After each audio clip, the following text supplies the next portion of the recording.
Hello again, this is Kris Krohn from REI TV, and today we're going to be taking you on location because we're going to be talking about how to think like a real estate investor. You know, investors think very, very different than consumers, or just someone who's trying to buy a house.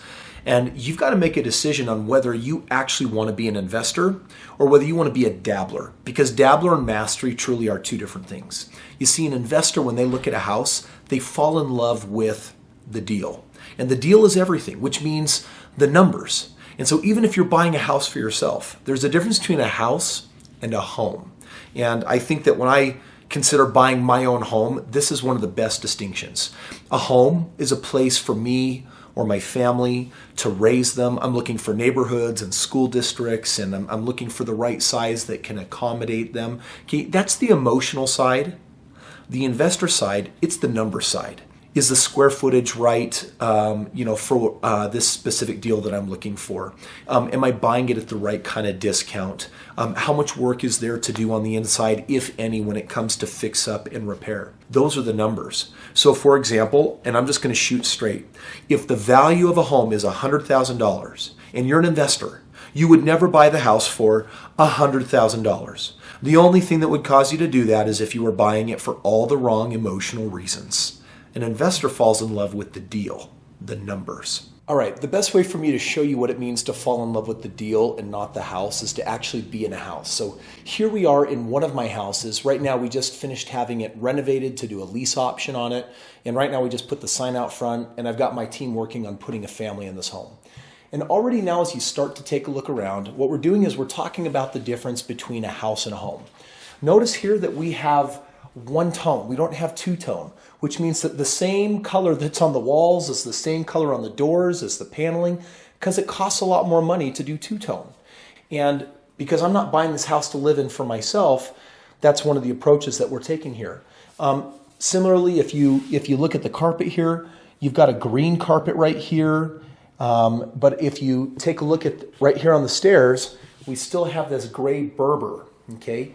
And that gray Berber is just what was here when we got the house, which for a rental, it's perfect. It might not be what you would choose depending on your station or where you're at in your life. Let's walk into the kitchen here. You can see that you have a really simple bathroom. We got a very simple living room here. We got our windows. This is probably an original sliding door, instead of maybe an updated vinyl one. If we go into the kitchen here, we've taken the liberty to actually paint the cabinets. The floor's been refinished. Everything here is functional. And depending on your strategy, for me, where I specialize in single-family homes, I'm focusing on providing solid, functional homes to people. They're often 3, 4, 5 bedroom homes. We attract a lot of families in what we're doing. But notice, this is not granite. And this isn't like a 12-inch deep stainless steel sink. This is a very simple, basic faucet that you can pick up from Home Depot. And so the difference is that when you become an investor, depending on your strategy, we're honing in on making homes available for people. And we're not ever playing in anything above the median. We stay below the median. Now, someone else might have a strategy where they're playing in a $500,000 market or $1 million market. You can't be in that market without doing granite, without doing the special chiseled out, 12-inch deep sink, and maybe putting in the special walnut or maple or Brazilian flooring on the ground.